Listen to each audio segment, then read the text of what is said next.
Hey everyone, Jason Sherman here. In today's episode of Zero to CEO, I sit down with Drew Neal, the founder of Solutionary Ventures. Welcome to the show.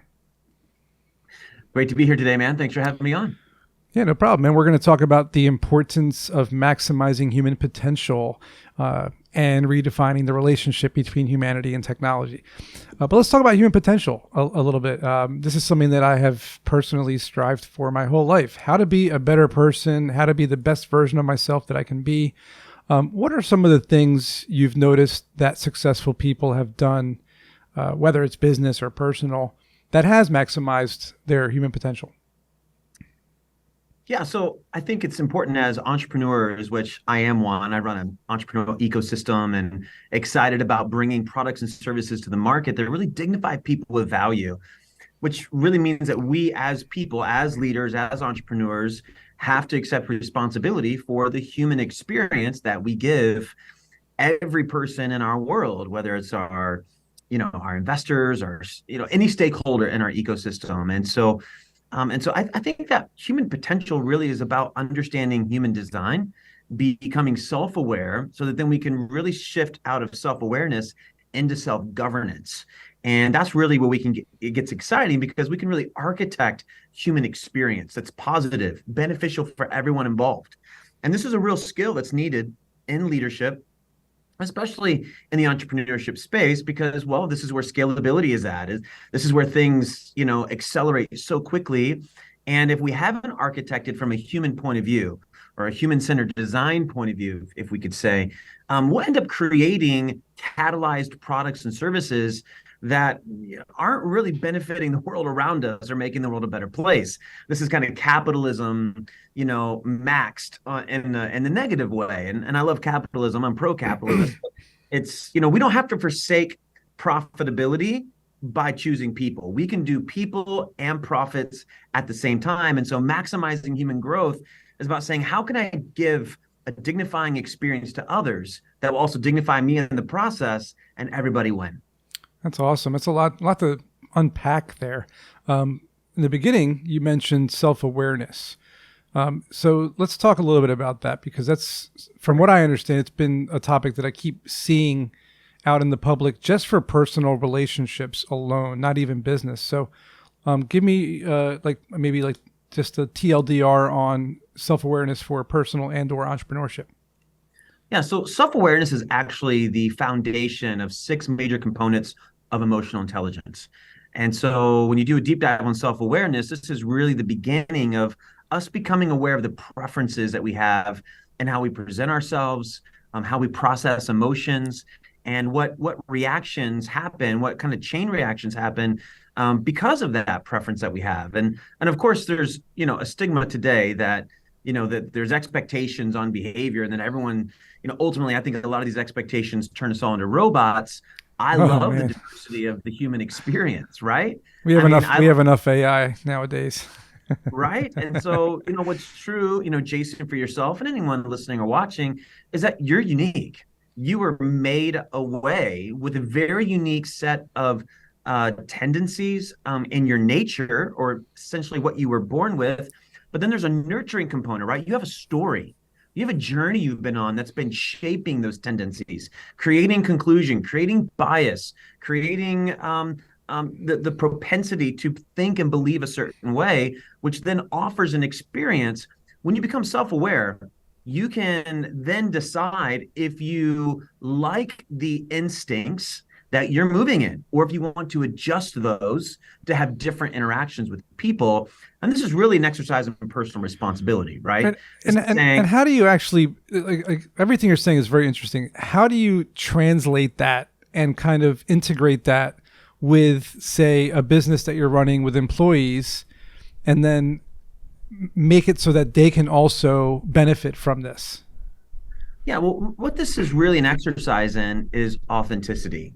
And, authenticity is something that gets clouded inside of political interactions, because let's just face it, politics are inauthentic. It's representing something externally with something internally also being advanced. That isn't communicated. It's not seen. It's a dual agenda. And so oftentimes in our leadership, we're forced into political situations where we are driving an external outcome with a secondary Uh, internal agenda that's not on the table. right. And so when we become aware of ourselves and aware, once again, the skills you use to develop yourself, you're then going to gain the ability to understand others, It's got to which work then externally. right, which then allows your empathy to increase. It allows your human awareness to increase. And if you're authentic to yourself and you communicate well, you live out boundaries, you're going to be able to invite your workforce, your team that you're leading, the employees you're employing, whatever situation of leadership you're in, you're going to invite them into a situation that's going to be much more authentic because you're going to have permission to be yourself. Now, let's say you're And being yourself. Let's see you're being authentic. Let's see that you're self-aware. Let's say all these things. And you yourself are growing as a person, as a leader, as an employer, but you're just not seeing the same return on your investment from your employees, even though you're trying your best to be authentic and self-aware and empathetic and all these things. And the challenges you're facing with your employees, you're just not able to get that growth that you want on their personal growth. How do you navigate that? Because that's a really big struggle for a lot of business owners. yeah, and this is really the bread and butter of a lot of the training that I'm doing right now is understanding the difference between the individual versus the culture of the company. And when these types of values are not being implemented to govern human behavior, let's take authenticity as a value. When it's not being implemented into the workforce, that's a cultural issue from the top of leadership. Hmm. And so I really believe we need to reimagine thriving cultures that allow us to intentionally create an environment where we attract a workforce that's already going to be mostly aligned before they even walk in the door. So Okay. it can be very, very difficult if you're on an existing team with an existing culture. These types of values of authenticity, vulnerability, So is permission to be yourself, it's very disruptive. Yeah, so I mean, I'm going off of what you're saying here. So it sounds like what you just said in a nutshell is you have to include your culture or your vision or both in your onboarding process. If so, how do you do that? Once again, I'm going to ask you a lot of how do you do that? How do you include that in your onboarding process? Yeah, so I think companies have to have clarity in their why. And the why is really the impactful result on humans as a result of their product or service. There's an increasing social and emotional intelligence that's requiring businesses to live, lead, and operate from that same point of view. Which, when we elevate our why, we're going to be able to really understand if the impact of our organization is aligned with the individual. We'll find out how socially or emotionally intelligent is the potential hire. Do they have an understanding of why or meaning of their lives? Is there And is there a tactic to determine that? well, certainly. I mean, either people are aware or they're not. How, but It how do you, but ultimately how do you does figure the that out work. though? Like if you're not, an expert at figuring that out, like was there certain questions you ask or? Yeah, certainly. So, I mean, ultimately, the why of, Solutionary Ventures is to really dignify leaders with value and give them permission to be themselves by helping them to think differently on their human design. And Okay. so when you see yourself different, you can then lead others differently. And so when I show up, I'm really focused on leaders. I'm showing up on to bring architecture and design change and bringing these things into their realm. And so the employees that I'm hiring, they need a high integration motivation, meaning they Okay. need to be thinking at an integrative from an integrative mindset. And so also they have to have some level of appreciation for leadership. They have to be motivated to want to see leaders succeed. And so I'll ask them in an interview process, what's been your experience in leadership? What's your perception of leadership? If there could be a cause connected to leadership that you would want to champion, what would it be? And you just Mm, try to understand if they're aware of themselves enough and their own design of their preferences of things they enjoy, things that motivate them, to understand where the link from their competency from a hard skill standpoint is connected to their human skills, what we right. used to call soft skills. And I Right. don't think Right. there's anything soft about it. I think it's just human dignity. Yeah. Yeah, I like that. That's really really good. So, obviously, everything that you're talking about also assumes that you're already a great leader. But what if you're not? What if you're a new entrepreneur, but you fell into this business that is successful, but you find yourself to be a bit of a tyrant or just not a nice person or not empathetic? What are some of the things you can do to grow as a better leader? What are like the top 3 tips? Well, I think it really comes down to how we define success. It sounds like that person made some money, Right. but no one likes that. That actually successful. That sounds pretty lonely to me, is what it sounds like. And I've been there before. I've made money and didn't have anybody to share it with, because it was a very isolated path to get there. And ultimately, most entrepreneurs' dreams that I talk to, and I've worked with over, nearly 1,000 entrepreneurs. I've done my training program. Wow. I work with 250 companies now around the world inside of 20 countries. And what I've found that's consistent is that entrepreneurs want to have control of their time. It's one of the greatest motivators for why they started business.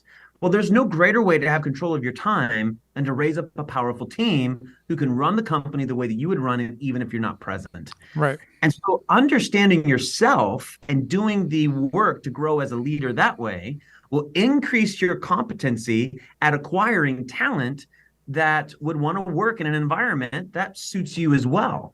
And so the more aligned the workforce is with who you are as an individual, and from a healthy point of view, meaning we've done work, the more successful we are going to be at sustaining that company long term to magnify the impact and to find that scalability from a legacy point of view, and not just hey, the last 5 years I 10x'd and now what's next? Right. And so that really is the challenge to overcome: is, am I willing to do the work myself to grow?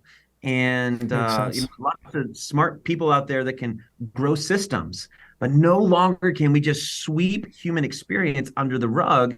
The culture is demanding it. And I really believe that we just need to embrace it. I don't think not so long ago, this was true. This statement was true, and it's no longer true, but I'll say the untruth first. And it's that if I stop for people, I will be less profitable. That was true previously. Yeah. But I believe there's been a shift in the market where consumers today want socially and emotionally responsible brands. Absolutely. 100%. And before we run out of time, let's do the redefining of the relationship between humanity and technology, because we have about a minute and a half left. It's a big topic. So let's try to condense it in like a 60-second kind of explanation of what that is and how people can use it.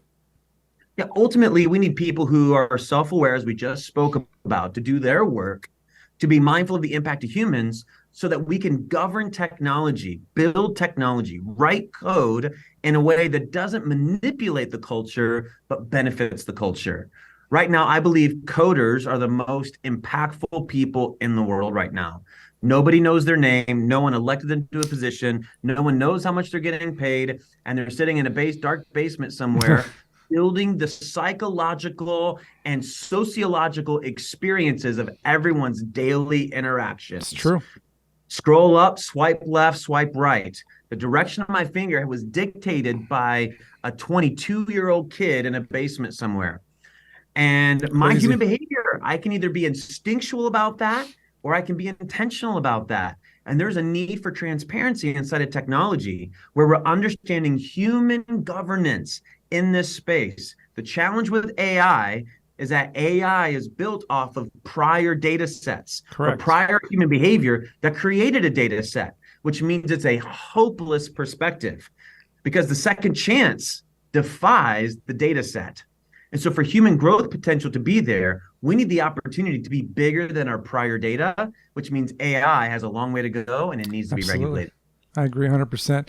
Tell us a little bit about where we can find out more about what you do and how people can find you online and things like that.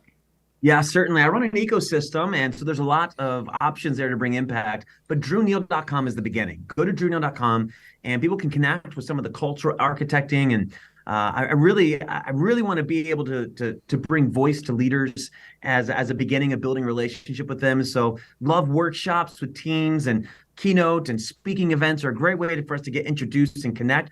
Other podcasts as well. If you're listening right now and you're looking for podcast interviews, I'm very happy to do those right now. You can go to drewneal.com and find out all the details. And also check out solutionaryventures.com.